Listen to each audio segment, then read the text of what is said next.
Tonight, Blue joined the lineup. While the other bands are feeling bruised from last night's shaky start, the Blue Boys are brimming with bravado.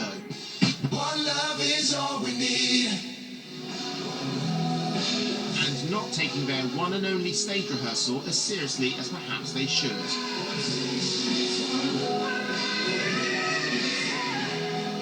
Oh, it's great to have the Blue Boys back.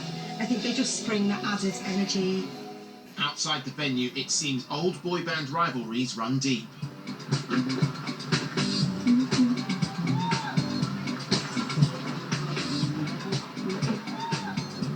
As punters cascade in, everyone is talking about the new arrivals. I can't wait to see Blue. I went to see him when I was younger. I love Blue. Leave, you good.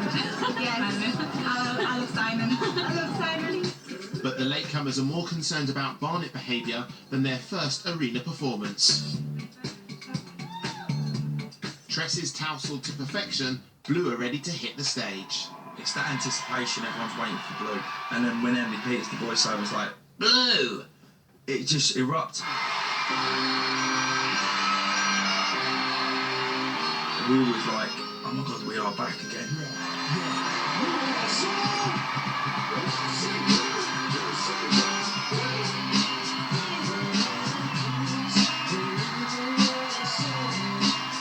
Our first song, Rise, goes down an absolute storm. Then we finished it half with Breathe Easy. But something weren't right. Is it first show nerves? Or is it that we was just not ready for it? Not so cocky now, the Blue Boys need to work out what went wrong. I think we should swap So it. drop Breathe Easy. Drop Breathe Easy, man. Alright. Breathe Easy is not working. What song do we put in to end the first half on a high? And Natasha Hamilton from the Kittens pipes up. That was great. But we were thinking, No, I what we were saying, our thought was, do we give them an up-tempo party track like Flyby, or do we give them a song like Breathe Easy? I'd say if you close in the face, that give them that little punch to go off and go, ooh, but that's just my opinion. Why don't you both do like something else and just end on the show with the hard eyes and our one love? And we were like, that ain't a bad idea, Natasha. That really ain't a bad idea. Well done, babes. Thanks, Well mate. done, Ash. The work here is done. Is Natasha right? Tomorrow's audience will be the judge. Back on stage, Liberty X are having a Geordie love-in. Oh, Newcastle, Newcastle, Newcastle. This is actually going to be our last ever gig in Newcastle. We just want to say thank you for being so good to us over the years. Let's have the lighters in the air.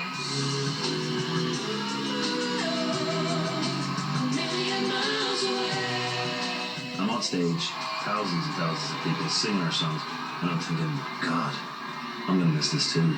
The Liberty Xers head off for more tears and group hugs. A surprise hit of last night, 911, are body shaking like they've never shaken before.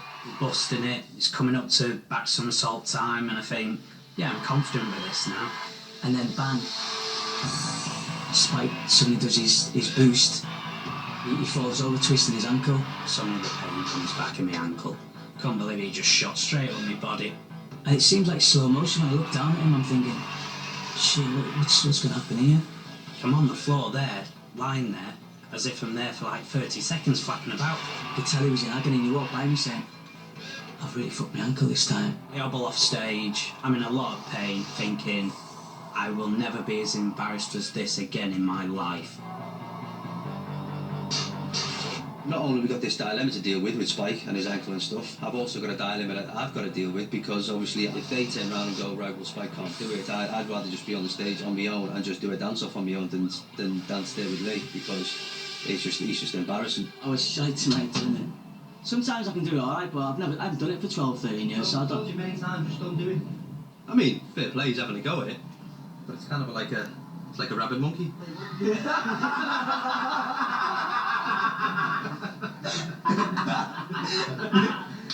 He's the worst thing I've ever seen in my life. Apologies. Do it in the mirror. Look and look again. A rabid rabbit backstage and a terrified kitten on stage. Kerry's stage fright has well and truly kicked in.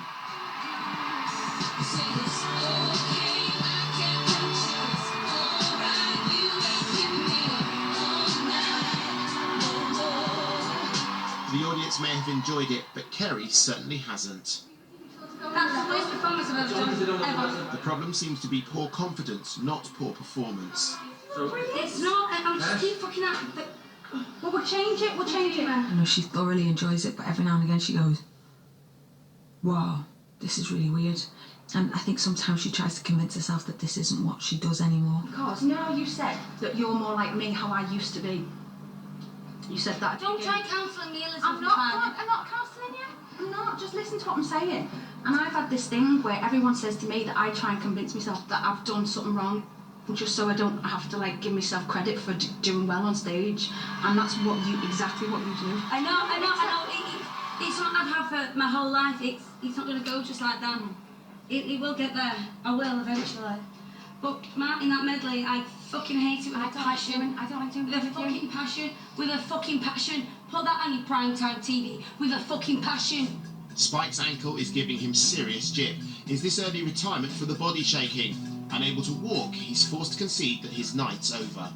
I'm just not going to make getting on that stage, going up the steps and down. Just the time we have for every band to come on, I just don't think like I'll do it in time and hold it up. I'm gutted though, and I'm worried about tomorrow morning now. Because I've got to do it all again.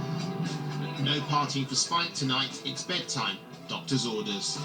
We're not a two-piece band, but for us, the next 24 hours is really, really important.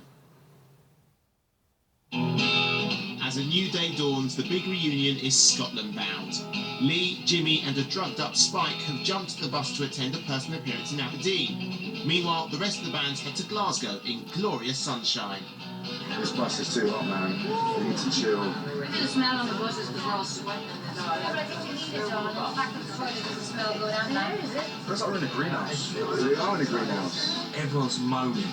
I'm hot, it's so hot in here. I'm thinking, oh, behave yourself, divas. I've got some food on in the oven. It's probably not helping. I'm getting ribbed that it's the oven is doing it, because the whole bus is now not only hot and sweaty, but now stinking chicken wings. We're going to be stopping, I believe, at the next services. We seem to have some problems with the vehicle. Really? Did I miss something? Is it a 3 minutes later, we're pulling into the crappiest service station in the planet, and the driver says, the bus is dead. It's 3 hours till showtime, but all the big reunion family can do is contemplate the world from a grassy knoll in the hope another bus will be along soon. Back in Aberdeen, 911 are in their own spot of bother. Having announced a shopping centre appearance, hundreds of people have turned up to see them perform. Any body shakers in the house? Come on. We weren't expecting this kind of hysteria, to be honest with you. So we decided we're going to have to cut this down just to kind of save Spike's ankle, basically. And then suddenly I think, there's one thing we haven't sorted out here, lads. What the hell are we doing? We decide to have, like, a body shaking dance off. Let's just loop the chorus, and then we'll start bringing people into this little circle. It's only fair, the best body shaker gets the best tickets.